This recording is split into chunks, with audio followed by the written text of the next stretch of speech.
This is news analysis coming to you live on Politics and Business TV Abuja. Good afternoon and many thanks for joining us on the program for today. I'm Fatima Abubakar Oyibo. The headlines. Tinubu pushes for Senate confirmation of a new INEC chairman. PDP crisis dripping as analysts point to zoning failure. NCOS justifies transfer of Sheikh Kabara amid public scrutiny. And on the foreign scene, Kenya mourns as Raila Odinga dies at 80 in India. Details of the stories and more to come shortly after the break. Just stay with us.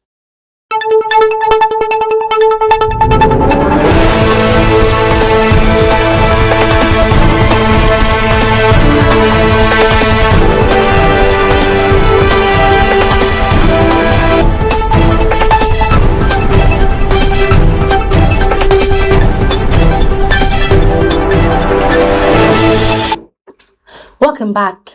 Now the news info. President Bola Tinubu has formally requested the Senate to confirm Professor Joash Amukbitan of the Senior Advocate of Nigeria as a new chairman of the Independent National Electoral Commission (INEC). The appeal was delivered in a letter read by Senate President Godswill Akpabio during Tuesday's plenary session.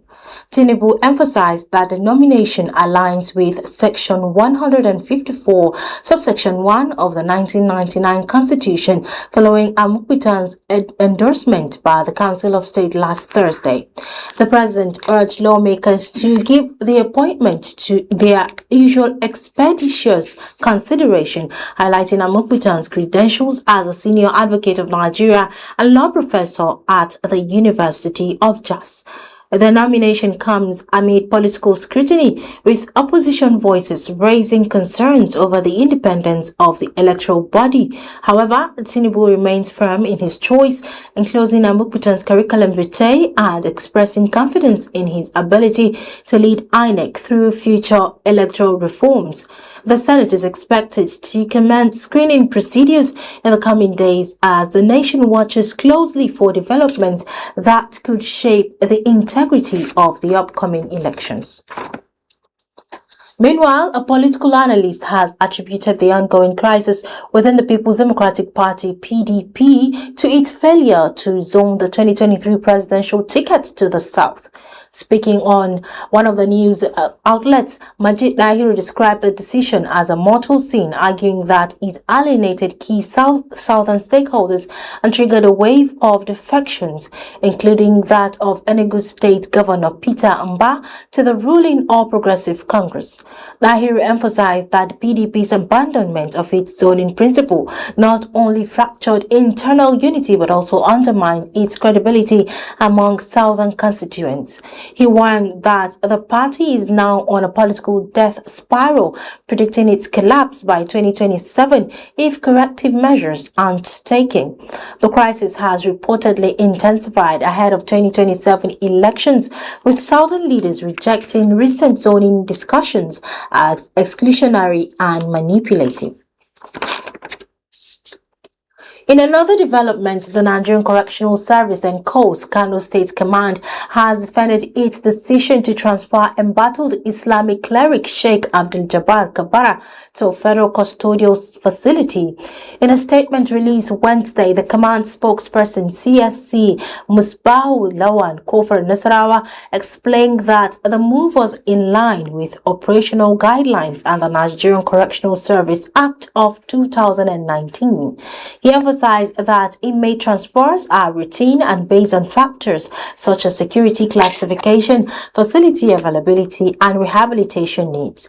The NCOS assured the public that Sheikh Kabara's legal rights and welfare remain protected under Nigerian law.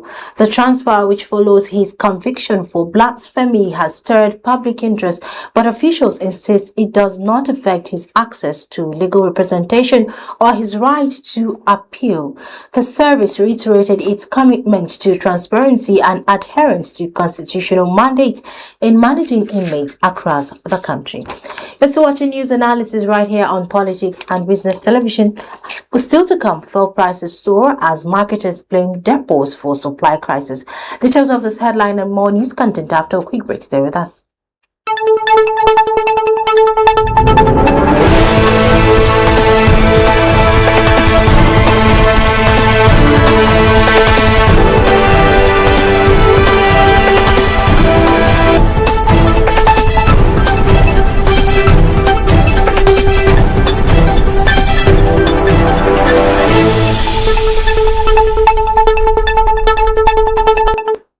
Welcome back. On to business matters now. Nigeria's fuel crisis intensified this week as petrol price surged towards 1,000 naira per litre across major cities, sparking public outrage and fears of inflation.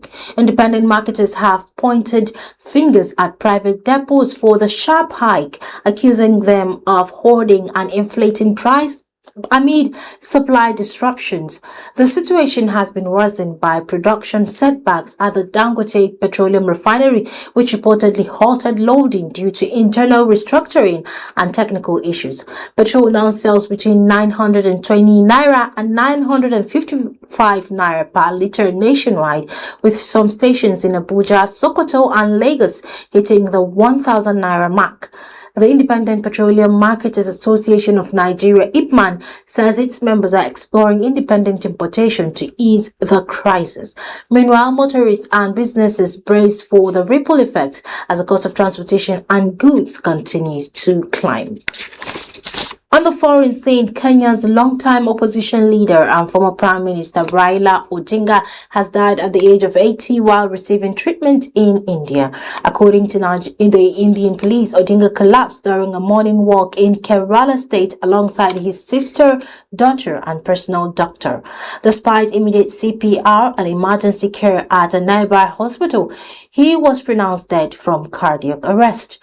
Odinga, a towering figure in Kenyan politics and leader of the Orange Democratic Movement (ODM), had traveled to India for medical treatment earlier this month.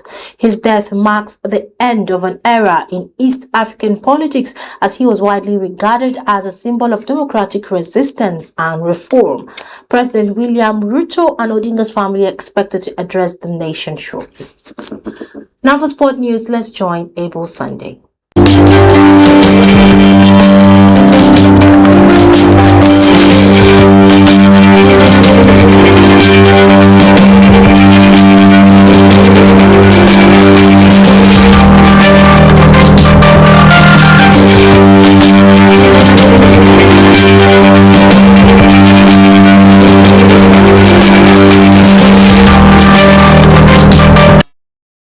To P&B Sport News and Abel Sunday with the latest from the world of football.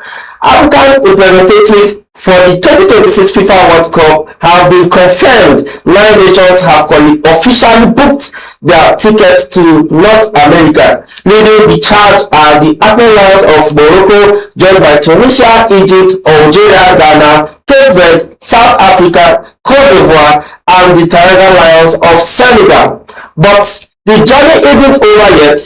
For more teams, Gabon, DR Congo, Cameroon, and Nigeria will head to the Intercontinental Playoff with one last golden ticket to grab for Africa. It's been a thrilling qualifying campaign filled with drama, passion, and unforgettable moments. And now the continent awaits to see if Nigeria or any of the playoffs hopeful can join the elite line on football's biggest stage. That's all for sport. I'm Abel Sunday.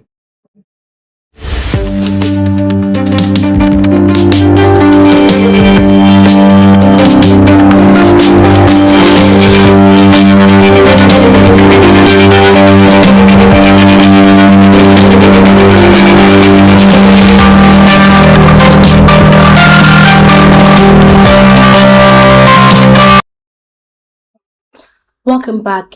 In a strong appeal at the 2025 Annual General Assembly of the Network of National Anti-Corruption Institutions in West Africa, NACIWA, President Bola Ahmed Tinubu has urged ECOWAS to formally classify the theft of mineral resources, including illegal mining and smuggling of minerals, as an international crime.